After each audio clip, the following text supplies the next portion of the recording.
Masechet de Batra, résumé du Daf Membet. Pour faire une chazaka, il nous faut 3 ans. Ces 3 années peuvent se faire même par 3 personnes différentes, qui sont 3 acheteurs, c'est-à-dire, si maintenant un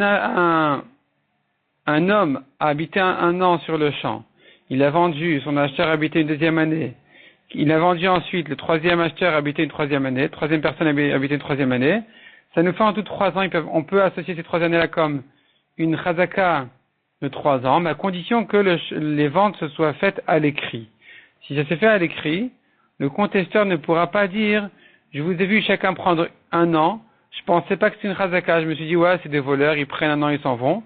On va leur dire non, il y a eu un shtar de vente, le shtar il fait du bruit, ça se fait entendre que ça a été vendu, donc on a utilisé le champ normalement, on l'a vendu de l'un à l'autre, c'est normal, donc la chazaka elle est bonne. Et la Gemara elle dit, mais attends, est-ce que tu veux me dire par là que si la vente était faite à l'oral, alors ça se fait moins entendre que si ça s'est fait à l'écrit, et que donc à l'oral, le contesteur pourra dire, mais j'ai pas entendu que c'était vendu, je croyais que vous utilisez comme des voleurs, donc c'est pas une chazaka pour moi, c'est pour ça que j'ai pas fait une mecha, j'ai pas protesté. Et la Gemara de là rentre ici dans la question, est-ce qu'une vente qui est faite, ou un acte qui est fait à l'oral, est-ce que ça se fait entendre ou pas? Finalement la Gemara, le résultat ici des conclusions de la Gemara, c'est de distinguer entre d'abord un contesteur et un acheteur. Un acheteur, il va se renseigner sur son vendeur s'il n'a pas vendu des champs. Même s'il les a vendus à l'oral, il va savoir. Un contesteur ne se renseigne pas autant, il ne sait pas si ça a été vendu à l'oral ou pas. Si c'était vendu à l'écrit, il va entendre. Si ça a été vendu à l'oral, il ne va pas entendre. Deuxièmement, il faut distinguer entre un acte de vente et un prêt. Un prêt qui est fait à l'oral, ça se fait très discrètement. L'emprunteur ne veut pas qu'on sache qu'il a dû emprunter de l'argent. Et donc ça ne va pas se faire savoir. Tandis qu'une vente qui se fait à l'oral, elle peut se faire savoir si on se renseigne. Donc les acheteurs suivants vont savoir que leur vendeur avait déjà vendu, même s'il a vendu à l'oral.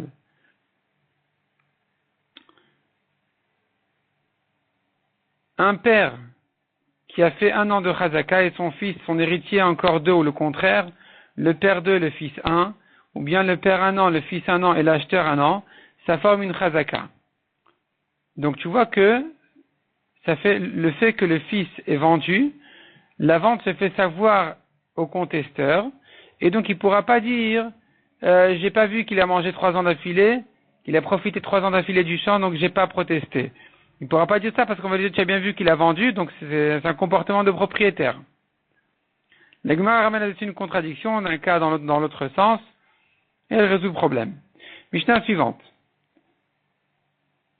Il y a des gens qui ne peuvent pas faire chazaka sur l'immobilier ou bien sur des objets.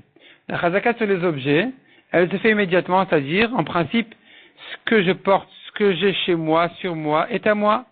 J'ai une montre, elle est à moi.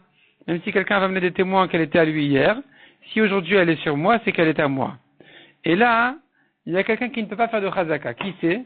Par exemple, un tailleur, il a un costume, il ne pourra pas dire s'il est chez moi, c'est qu'il est à moi. On va lui dire non, c'est normal que les gens, ils déposent chez toi leur costume ou quoi, tu n'as pas de chazaka à dire que c'est à toi.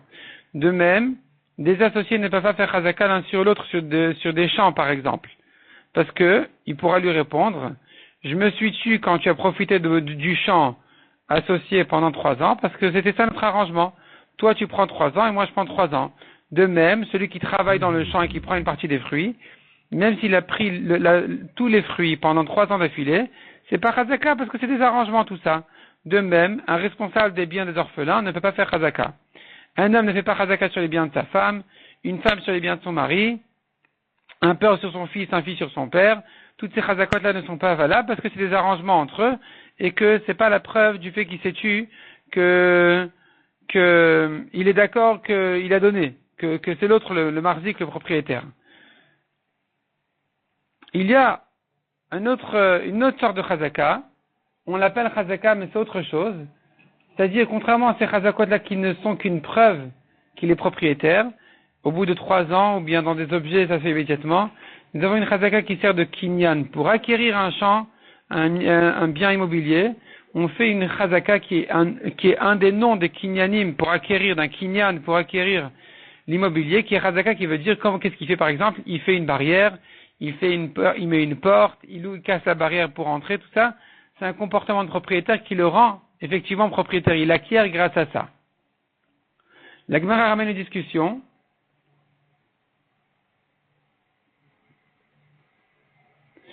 À propos d'un associé, est-ce qu'un associé peut faire chazaka sur son associé ou pas? Dans la Mishnah, on a vu une version dans la Gemara aussi de dire qu'il n'a pas de chazaka sur son associé. La Gemara ramène une version de Shmuel qui dit qu'il peut lui faire chazaka sur son associé. Et la Gemara dit, mais en fait, même d'après Shmuel, il faut distinguer entre les cas. Il y a un cas où l'associé, il a pris le champ entier pendant 3 ans. Il y a un cas où il n'a pris que qu'une moitié pendant 3 ans. Dans ces deux cas-là, il peut prétendre, je suis là depuis 3 ans, c'est que c'est à moi, et l'autre me l'a donné. Il me l'a donné ou il me l'a vendu, il s'est tué pendant 3 ans, c'est à moi. Et dans un de ces deux cas-là, on va dire sa chazaka n'est pas bonne. Dans l'autre cas, on va dire sa chazaka elle est bonne. Soit sur le champ entier, on va dire que sa chazaka elle est bonne, et que sur le demi-champ qui va dire mais je l'ai acheté, c'est ça ma moitié, c'est celle-là, on va dire que sa chazaka n'est pas bonne, soit le contraire, la Gemara ramène les deux possibilités, les deux versions. La Gemara ramène encore un troisième avis, qui dit en fait, c'est pas une question de est-ce qu'il a pris le champ entier ou pas. Même quand il a pris le champ entier, il faut distinguer entre le cas où le champ est grand ou petit. Si le champ est petit, ils vont pas se partager en deux chaque année. Donc c'est normal qu'il y en ait un qui le prenne 3 ans et l'autre les 3 autres années. Par contre, si c'est un champ grand, ils auraient dû le partager. S'il y en a un qui l'a pris entièrement et qu'il l'a pris pendant 3 ans d'affilée, c'est la preuve qu'il a fait chazaka qu'il est propriétaire.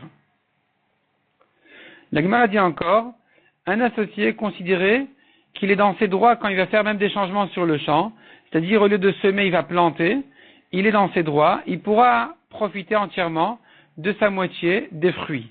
Alors que s'il n'était pas dans les droits de planter, alors il n'aurait pas pu profiter entièrement. On aurait payé par exemple que les frais, que ce qu'il a investi. Tandis que là, si l'affaire est gagnante, on le considérera dans ses droits. De même, par rapport à la chazaka, on a dit aussi, il n'y a pas de chazaka d'un associé sur un autre, d'après notre Mishnah en tout cas, parce que il s'est tué, parce que c'est des arrangements. C'est des arrangements, tu prends 3 ans, je prends 3 ans.